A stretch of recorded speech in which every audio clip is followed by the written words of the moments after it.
Welcome back, ghosts, ghouls, and things that go bump in the night. You know, as we're getting ready for the holiday season, it seems only appropriate to find a classic for this time of year. Now, the first thing that popped into my head when I was thinking of what we could do for the next couple of weeks was A Christmas Story. You know, the one by Dickens, not just A Christmas Story in general. A Christmas Carol, if you will. But that just seems so cliched. So how about, instead of that, you sit down, relax, and tune in for Charles Dickens' story, The Trial for Murder. I have always noticed a prevalent want of courage, even among persons of superior intelligence and culture, as to imparting their own psychological experiences when those have been of a strange sort. Almost all men are afraid of what they would relate to in such a wise would no one parallel or respond in a listener's internal life, and might be suspected or laughed at. A truthful traveler, who would have seen some extraordinary creature in the likeness of a sea serpent, would have no fear of mentioning it, but the same traveler, having had some singular presentiment, impulse, vagary of thought, vision, so-called dream, or other remarkable mental impression, would hesitate considerably before he would own to it. To this reticence I attribute much of the obscurity in which such subjects are involved. We do not habitually communicate our experiences of these subjective things as we do our experience of objective creation. The consequence is that the general stock of experience in this regard appears exceptional, and really is so in respect of being miserably imperfect. In what I am going to relate, I have no intention of setting up, opposing, or supporting any theory whatsoever. I know the history of the bookseller of Berlin. I have studied the case of the wife of a late astronomer royal, as related by Sir David Brewster, and I have followed the minutest details of a much more remarkable case of spectral illusion occurring within my private circle of friends. It may be necessary to state, as this is the last of the sufferer, a lady, was in no degree, however distant, related to me. A mistaken assumption on that head might suggest an explanation on the part of my own case, but only a part, which would be wholly without foundation. I cannot be referred to my inheritance of any developed peculiarity, nor had I ever, before, any of all singular experience, nor have I ever had any at all similar experience since. It does not signify how many years ago, or how few, a certain murder was committed in England, which attracted great attention. We hear more than enough of murderers, as they rise in succession to their atrocious admittance, and I would bury the memory of this particular brute, if I could, as his body was buried in Newgate jail. I purposely abstained from giving any direct clue to the criminal's individuality. When the murder was first discovered, no suspicion fell, or, I rather ought to say, for I cannot be too precise in my facts, it was nowhere publicly hinted that any suspicion fell on the man who was afterwards brought to trial.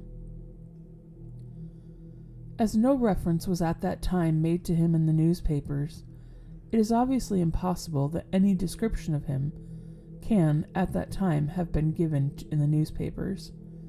It is essential that this fact be remembered. Unfolding at breakfast my morning paper, containing the account of that first discovery, I found it to be deeply interesting, and I read it with close attention. I read it twice, if not 3 times.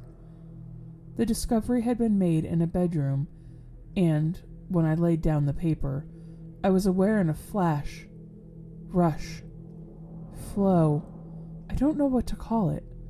No word I can find is satisfactorily descriptive, in which I seemed to see that bedroom passing through my room, like a picture impossibly painted on a running river. Though almost instantaneous in its passing, it was perfectly clear, so clear that I distinctly, and with a sense of relief, observed the absence of the dead body from the bed. It was in no romantic place that I had this curious sensation, but in chambers in Piccadilly, very near to the corner of St. James Street. It was entirely new to me. I was in my easy chair at the moment, and the sensation was accompanied with a peculiar shiver which started the chair from its position. But it is to be noted that the chair ran easily on casters. I went to one of the windows, there were 2 in the room is on the 2nd floor, to refresh my eyes with the moving objects down in Piccadilly. It was a bright autumn morning, and the street was sparkling and cheerful. The wind was high. As I looked out, it brought down from the park a quantity of fallen leaves, which a gust took and whirled into a spiral pillar. As the pillar fell and the leaves dispersed, I saw 2 men on the opposite side of the way, going from west to east. They were one behind the other. The foremost man often looked back over his shoulder. The second man followed him, at a distance of some 30 paces, with his right hand menacingly raised. First, the singularity and steadiness of his threatening gesture in so public a thoroughfare attracted my attention, and next, the more remarkable circumstance that nobody heeded it. Both men threaded their way among the other passengers with a smoothness hardly consistent even with the action of walking on a pavement, and no single creature that I could see gave them place, touched them, or looked after them. In passing before my windows, they both stared up at me. I saw their 2 faces very distinctly, and I knew that I could recognize them anywhere.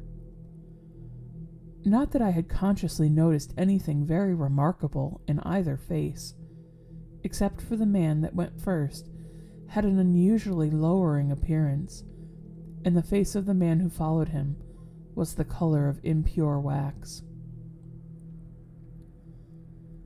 I am a bachelor, and my valet and his wife constitute my whole establishment.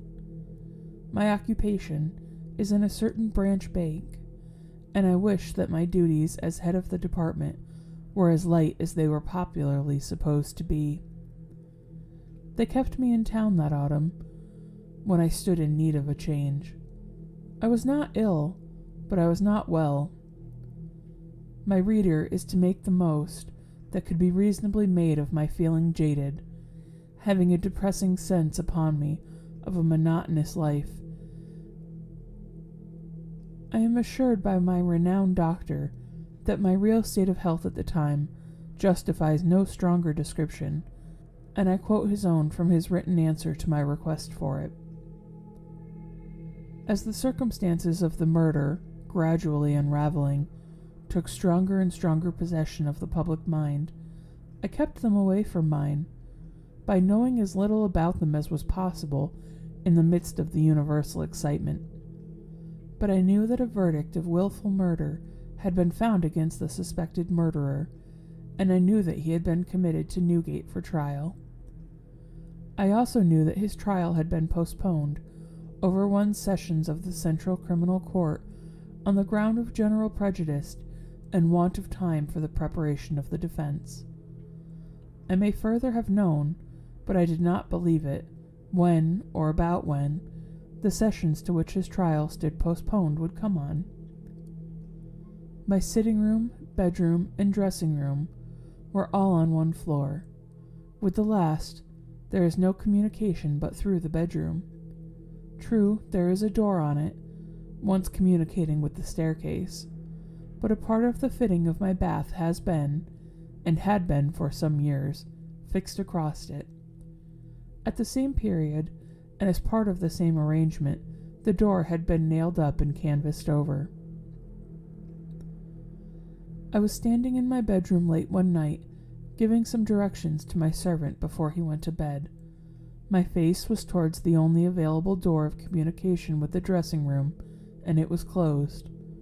My servant's back was towards that very door.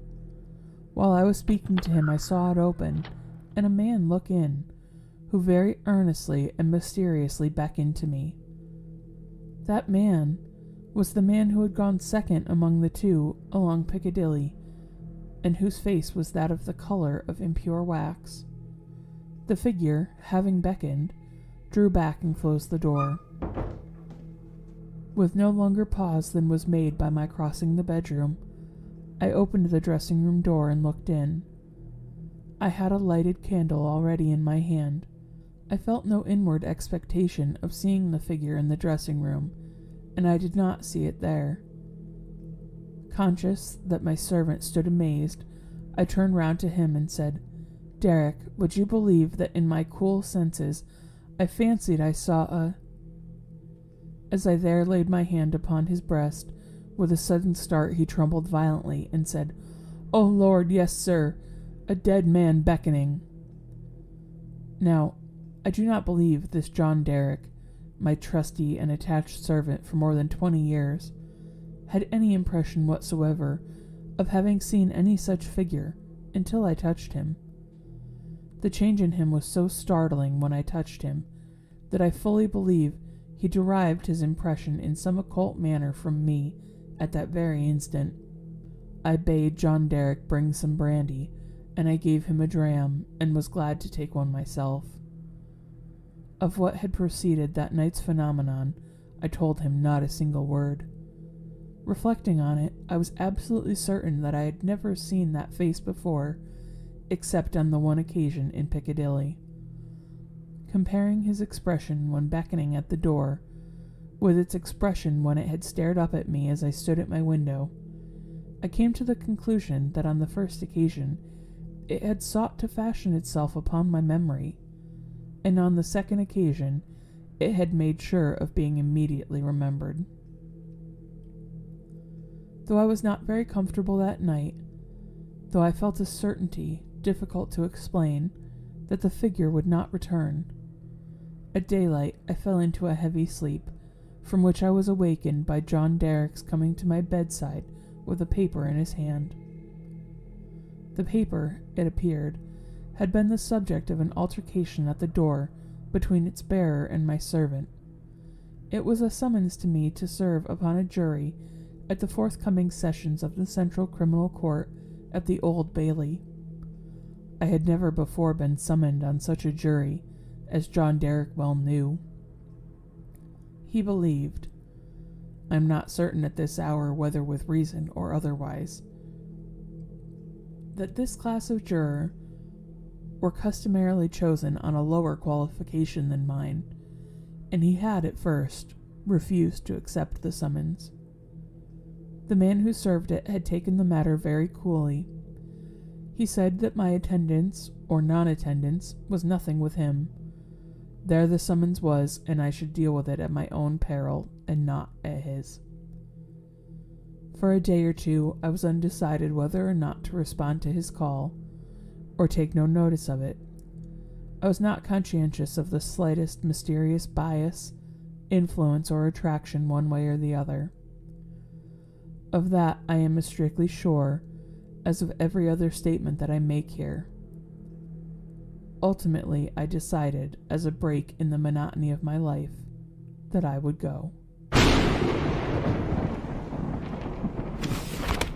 And that, listeners, is part 1 of The Trial for Murder by Charles Dickens. Do you think it was a ghost that the man saw standing in his bedroom? Tune in next week to find out what will happen in the trial for murder. But until next time, my wonderful listeners, stay spooky, and remember, sometimes it's more than just a story.